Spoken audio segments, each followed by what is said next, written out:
Ham Jumbo. This is the Son of Ahset commentary, episode 2. I am the Son of Ahset, and on today's show, I will be discussing an article from the website the Lumumba Afrika report.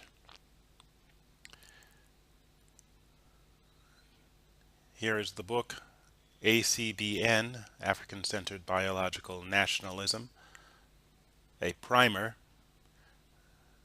written by Kwesi Anan Ababio. You can find a link to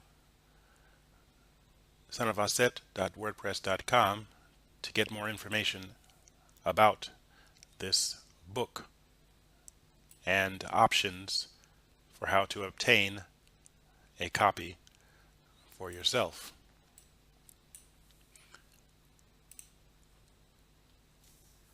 The Lumumba Afrika report. White people want total control. This article was written in January of 2015, the 4th day of that month. And the article discusses different political factions within the European or white collective. This video is posted to YouTube, but I do have a link in the description box if you would like to download an MP3 of this commentary so you can listen as you do other things. You don't have to sit in front of the YouTube screen, and you can be more productive while you choose to listen to this commentary. I want to clarify something I mentioned in the last commentary.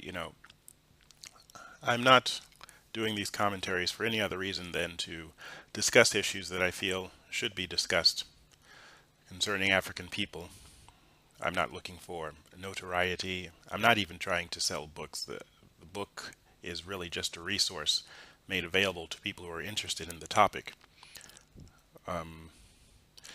One thing I've noticed in doing my independent research on political and social matters, economic matters, scientific matters, and whatnot, I've noticed that some of these, quote, subversive websites, particularly the types of people I'll be discussing in this commentary on this article, White People in Total Control, the people who are referred to as alt-right, I visit some of their websites, listen to some of their podcasts and lectures, and I notice that they constantly have guests, sometimes repeat guests, who have written articles and are posted on various websites, or who have their own podcasts, and they invite each other onto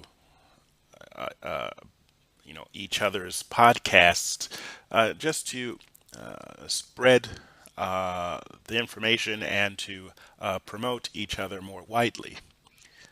In addition, if people have written books, or if people have given lectures, or if there's some kind of conference, I've noticed that they often help each other within this alt-right movement promote these events and these authors.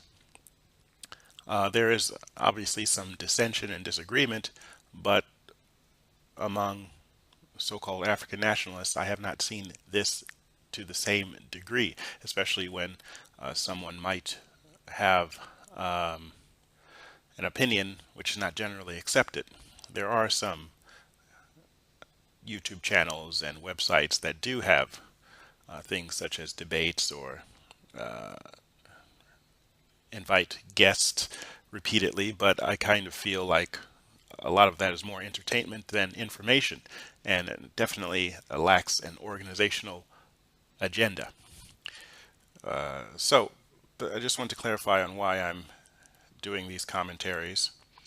Additionally, it has recently become more popular to refer to something called a black conservative. Dr. Amison Wilson, when referring to the so-called black conservatives, asked the question, "What is a black conservative conserving?" And since black conservatives in the United States have very little, they can only be conserving the system that has oppressed them and enslaved them and robbed them in the interest of the European Americans who control the system. Some so-called black conservatives point to a mythical age or golden age of segregation in which we controlled our own communities, our own economy, and people were friendlier, more neighborly.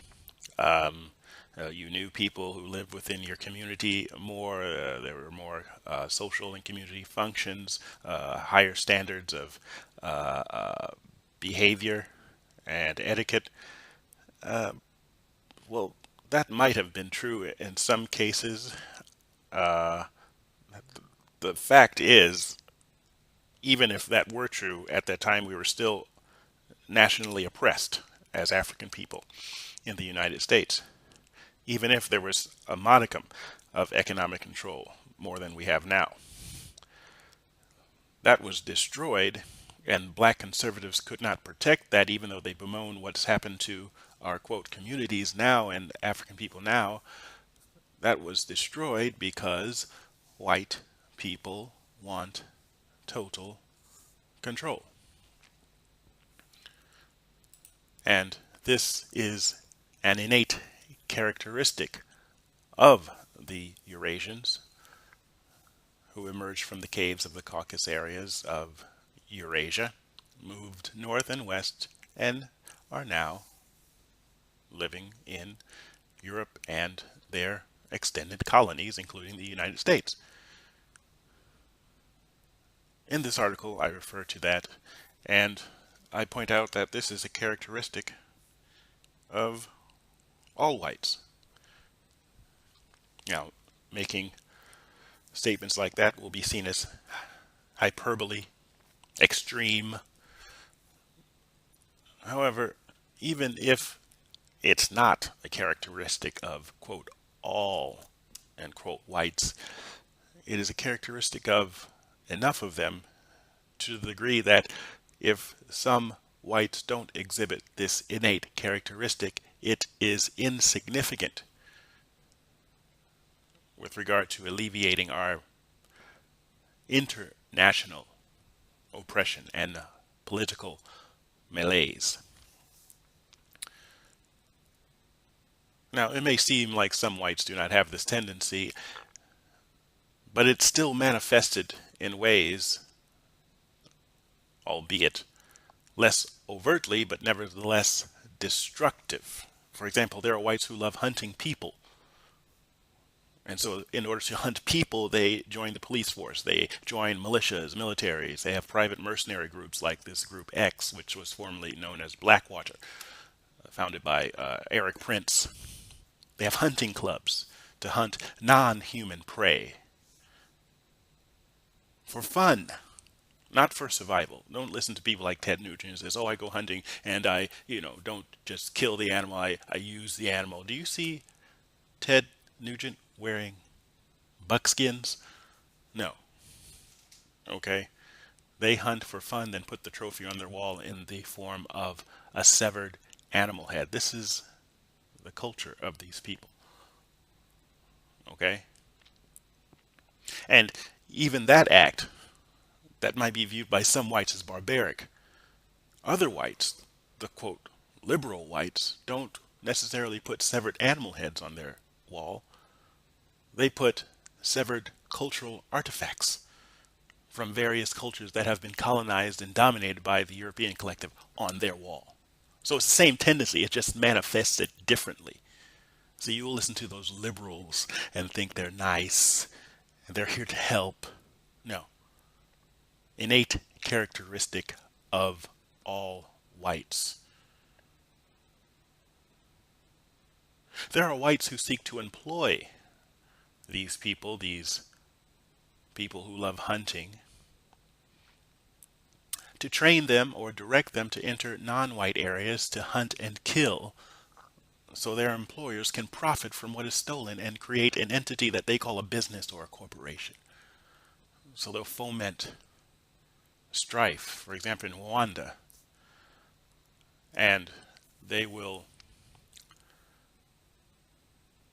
incite a quote civil war, a so-called genocide,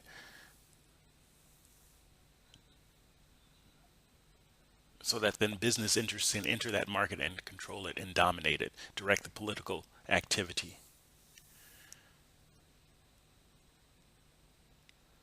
You'll see lowly political officials such as ambassadors and government officials from some state department go in and lecture African leaders on how they should develop, how they should organize their society. And yet the opposite would never be true. And African leaders would not go to Donald Trump's administration, lecture him on what his policy should be. Corporations then enter the market after the mercenaries and then the missionaries, as diplomats, go in to prepare the ground, and then they dominate the market, either through mercantilism or through resource extraction. Okay? There are those whites who seek through pomp and circumstance to strut in front of the masses as if they are directing all of this behavior. Think Donald Trump. Okay, these whites are referred to as royalty, politicians, and pundits. There are whites who don't directly participate but support these endeavors in various ways by moving into vanquished areas of non-whites to homestead, colonize, or find jobs based on the destruction of what existed before. Think Peace Corps, NGOs, okay? Supporters who vote for the politicians' policies, or vote for the politicians to get in office to create and enact these policies. There are also whites who don't directly participate but support these endeavors. There are whites who cheer on this process because they feel this activity is making the world safe for white life to exist.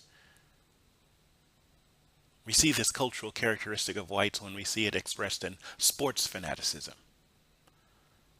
There are also whites who seek to engage in sexual relations with the victims of the aggression of other whites' activities because, due to the outcome of whites' victims, for example, Africans having lost their cultural identity and national organization in many ways, whites as a collective received social power, which is then advertised through the media and educational content, and thereby creates a fascination in the minds of the victims of white aggression and terrorism, of being with white people.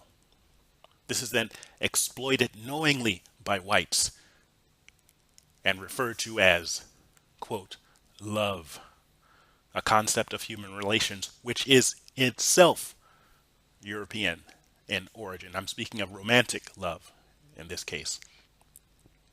It's also sanctioned through their version of the institution called marriage that legitimizes the practice of rape of non-white people by whites, and it's currently being promoted in the white-controlled media to assist in the total eradication of cultures and commit effective, if not statistical or complete and total genocide to various non-white groups, but particularly the Africans. Think Serena Williams. She's the perfect example of this behavior. She's been victimized her entire career by the white-controlled media who criticize Venus's and Serena's appearance, criticize their dominance of the sport.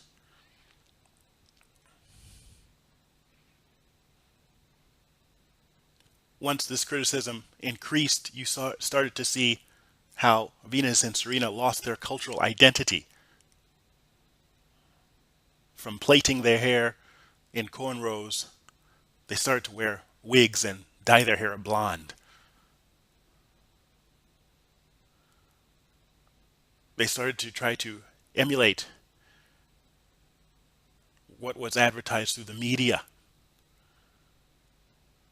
as far as what sexual attractiveness is.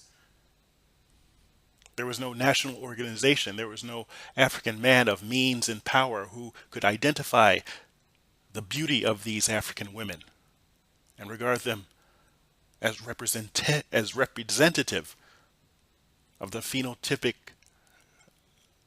correctness of African people and seek to marry and procreate with them exclusively. Instead, what happened? Some degenerate, inbred mutant albino came out of the woodworks with a company of dubious profitability and seized on the damaged mind and cultural misorientation and committed the coup de grace by procreating with one of the most talented African women on the planet and in all of modern history. That was a loss because African men have not seen it necessary to protect our own genetic legacy by partnering with women in procreative relationships, by partnering with men in productive political and economic relationships, to the degree that we can enforce our worldview in the areas we control.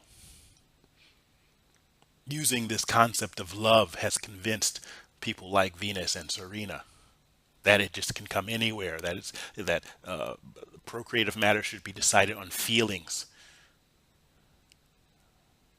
without any political consideration or consideration to one's genetic inheritance and legacy. Therefore, this marriage is a legitimized rape of African people, all African people, represented by Serena Williams. This is why Africans don't understand this, because we think that the degenerate, rapist, legitimized by marriage of Serena Williams is a good white person.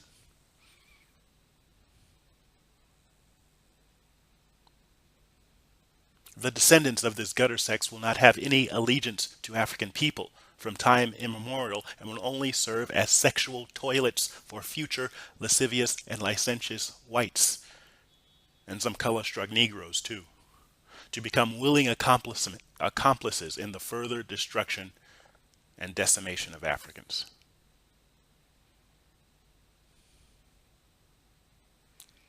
So continuing with the article, White People Want Total Control. I discuss many different groups within the white collective. I urge you to look at the article and examine the groups I identify. I think one of the most vicious and diabolical groups of whites are the groups who organize the killers and create multinational businesses and corporations,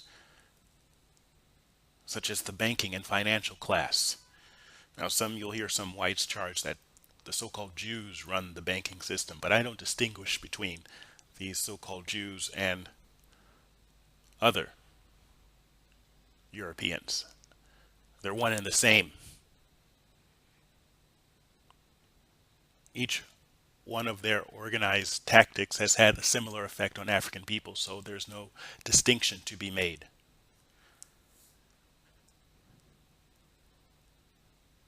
These bankers are very dangerous because they finance these expeditions into African territory.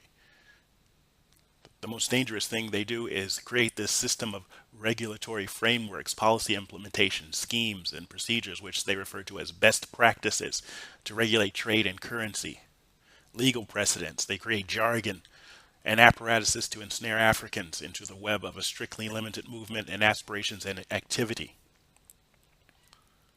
You see this most clearly with these African lawyers, especially in the United States. They have some law degree, and they see them on TV as a pundit. They start repeating the liberal diatribe given to them through law schools and the journals.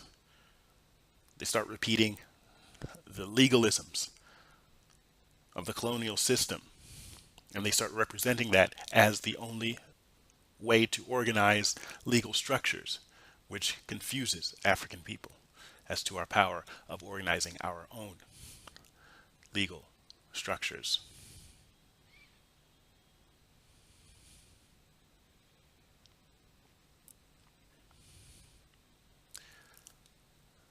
Having all of these policies and regulatory frameworks in place and imposed eases the ability of whites from lower class groups within the white collective to participate in the genocide of African people, whether it's by working as a prison guard, working as a police officer who then murders an unarmed African people, sexual miscegenation, economic deprivation through debt, judicial organizations to try African leaders who stray too far from these regulatory frameworks and charge them with crimes against humanity, and take them to The Hague in Europe to put them on trial and imprison them, sometimes even murder them and call it an execution.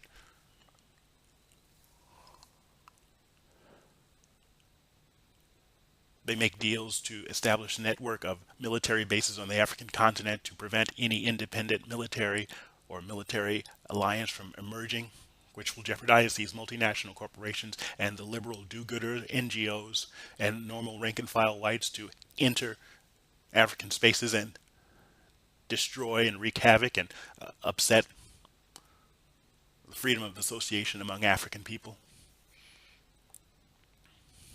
Forced refugee dispersal is another tactic these whites use to secure total control.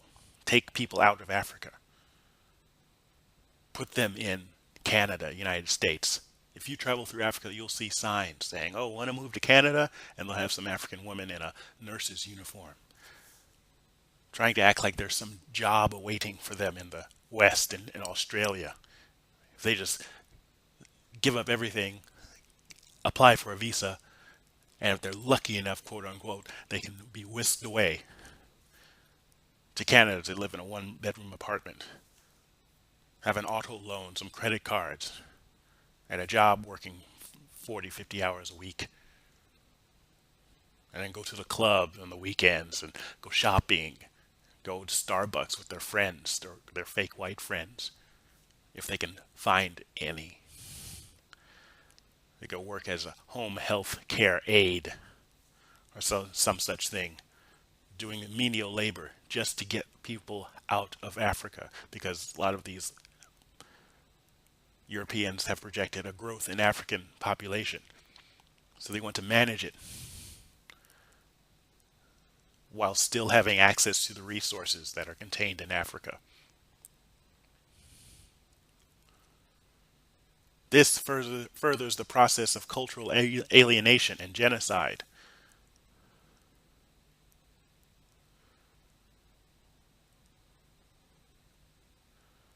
Of African people.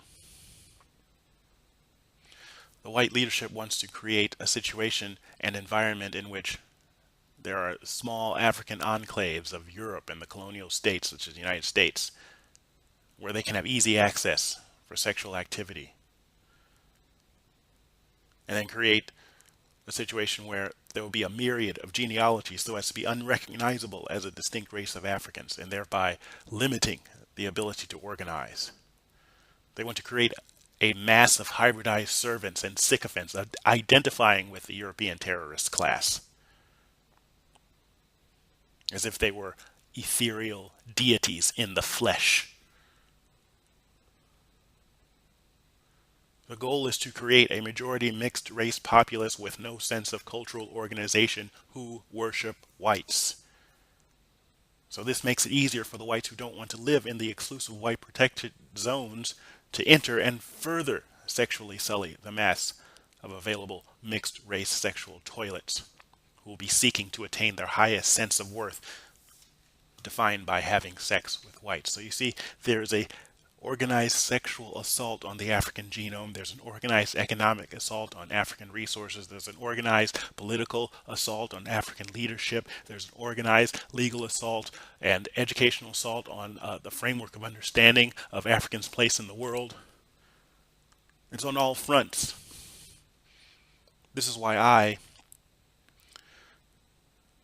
as a supporter of African-centered African-centered biological nationalism, harp on these topics continually, because you cannot just focus on one area. There has to be a comprehensive understanding so that the solution can address the comprehensive problem, which I feel lies in defining who is African and then using that definition to then organize yourself politically, economically, and socially through the mechanism of free association and engage in activity which will build a network of institutions to support and protect the survival of African people. Lots of Africans are confused because they feel that there are some non-white people that are on our side, like the Chinese or the Indians or maybe the Hispanic/Latinos. Nothing could be further from the truth. The Chinese right now are negotiating with the International Monetary Fund to have the Chinese yuan added to the basket of currencies that regulates and sets the price for international settlements. You need to do some research on this. The Bank for International Settlements, the International Monetary Fund, special drawing rights or SDRs. This affects the interest rates of all countries which are not in this basket of currencies. Therefore, once China is admitted and their position within special drawing rights increases, they can use Chinese currency to buy even more African resources and develop Chinese skills and people as a management class over Africans and over the continent itself. So there is a partnership between these East Eurasians and West Eurasians to set up a situation where the process of genocide on Africans and the African genome will be unequaled in the history of the world.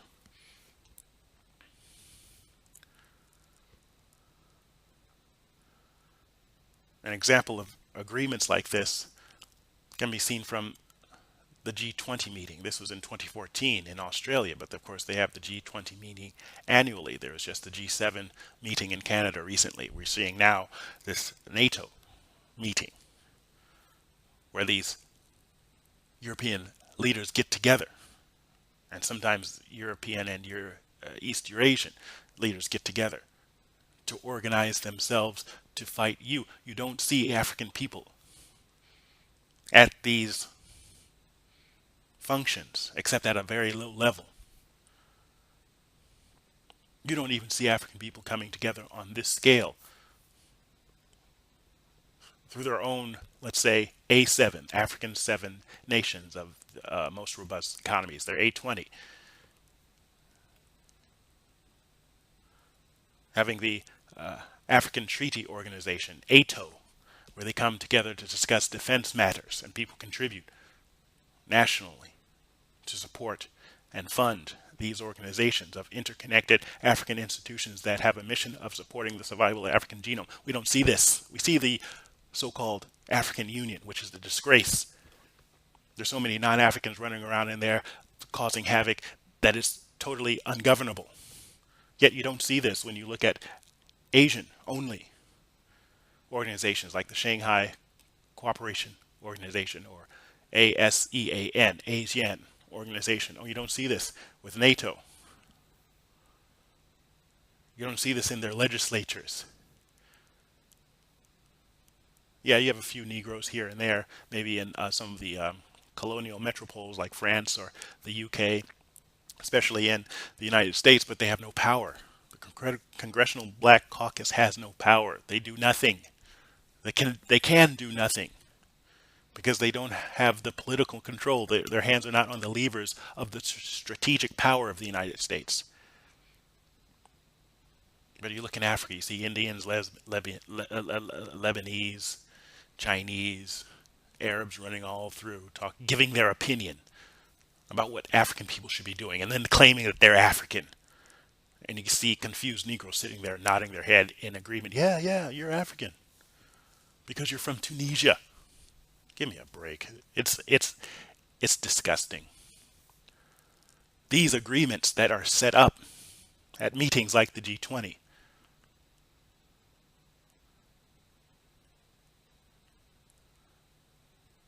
facilitate resource extraction, create methods of economic exchange, set up IT solutions so that they can confiscate bank deposits of people who might disagree or might try to organize some system in contravention to their proposed system. They try to use supranational arbitration so that national courts and national legislatures won't have any power to prevent these organized multinationals originating from East and West Eurasia from entering African spaces and destroying our attempt at political and economic development. You'll see these fake liberals decrying this and talking about how they're socialists. And then the confused victims, destroyed by cultural alienation and miseducation, will see these whites as their saviors and not recognize that this tendency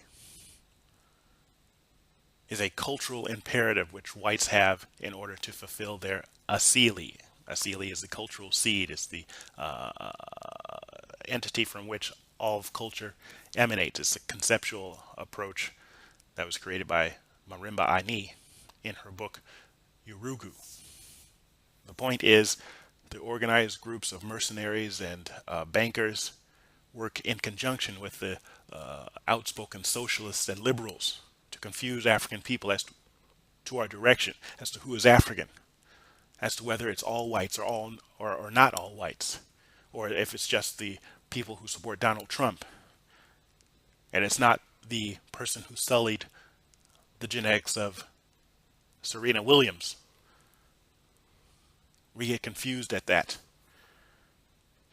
So this article tries to clarify that it is these various factions within the white collective which have a tendency that is culturally derived to seek dominance over African people and thereby destroying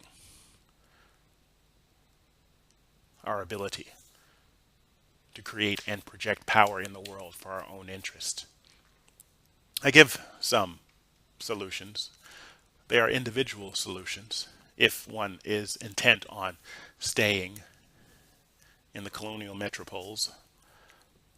But my main solution is organizing with other African people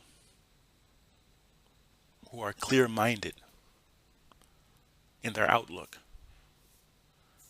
to develop and support institutions that will build political and economic control for authentic African people. To create mission statements, constitutions, military and diplomatic means by which to project this power so that African people can have some internal resilience to face the threats that are coming and are already here.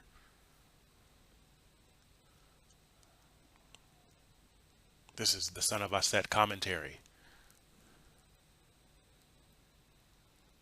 White people want total control, but African people better get control and do it soon.